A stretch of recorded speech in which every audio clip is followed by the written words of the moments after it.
Daily ಕಾಲೇಜ್ಗೆ ಹೋಗ್ಬೇಕಾದ್ರೆ 9 ಗಂಟೆ ಕ್ಲಾಸ್ ಮಿಸ್ ಆಗ್ತಿತ್ತು. ಯಾಕೆ ಅಂದ್ರೆ ನಾನು ಲೇಟ್ ಆಗಿ ಎದ್ದೇಳ್ತಿದ್ದೆ ಅದಕ್ಕೆ.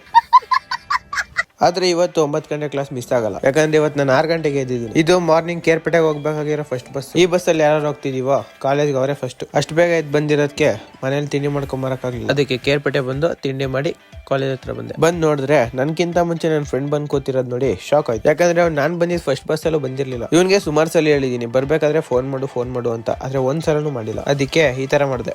ನೋಡು ಫೋನ್ ನೋಡು. ಅಮ್ಮ ಹೊಡಿಬೇಡಿ ಅಣ್ಣ, ಬಿಟ್ಬಿಡಿ ಅಣ್ಣ.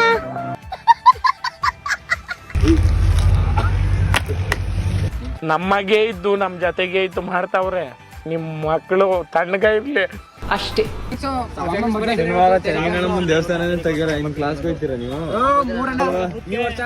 ಎಲ್ರು ಬಂಕ್ ಹಾಕದ ನೋಡ್ರ ಮಚ್ಚ, ಎಲ್ರು ಬಂಕ್ ಹಾಕದ. ಮೀಟರ್ ಬೇಕು, ಮೀಟರ್. ನಮ್ ಫ್ರೆಂಡ್ ಬ್ಯಾಗ್ ಅಲ್ಲಿ ಫ್ರೀ ಟಿಕೆಟ್ ಇರೋದ್ ನೋಡ್ಬಿಟ್ಟು ನಂಗೆ ಸ್ವಲ್ಪ ಶಾಕ್ ಆಯ್ತು. ಅವ್ನಿಗೂ ಆಧಾರ್ ಕಾರ್ಡ್ ಅಲ್ಲಿ ಫ್ರೀ ಇದೆಯಾ ನನ್ಗೇನ್ ಗೊತ್ತಿಲ್ಲಪ್ಪ. ಅವನ್ನೆಲ್ಲಾದ್ರೂ ನೋಡಿದ್ರೆ ನೀವೇ ಕೇಳ್ಬಿಡಿ. ಮುಖ ತೋರ್ಸಕ್ಕೆ ನೋಡಿ. ಕ್ಲಾಸ್ ಮುಗಿಸ್ಕೊಂಡು ಅಟೆಂಡಿಂಗ್ಸ್ ಹಾಕ್ಸಿ ಹೊರಗಡೆ ಬಂದ್ ನೋಡಿದ್ರೆ ಎಲ್ಲ ನಾನ್ ಲೇಟ್ ಆಗಿ ಬಂದಿದ್ರ ಬಗ್ಗೆ ಚರ್ಚೆ ಮಾಡ್ಕೊಂಡು ನಿಂತವ್ರೆ. ಸರಿ ಹಂಗೋ ಇವತ್ತಾರು ಸಾಟರ್ಡೆ ಮಧ್ಯಾಹ್ನ ಬಿಟ್ರಲ್ಲ ಅಂತ ಊಟ ಮಾಡೋಣ ಅಂತ ಬಂದು. ಊಟ ಮಾಡ್ಬೇಕಾದ್ರೆ ಎಲ್ಲ ಒಂದೇ ಫುಡ್ ತಗೊಂಡು, ಅದು ಚಪಾತಿ. ಯಾಕಂದ್ರೆ ರೈಸ್ ದುಡ್ಡು ಜಾಸ್ತಿ ಆಗ್ಬಿಟ್ಟಿದೆ ಅಂತೆ.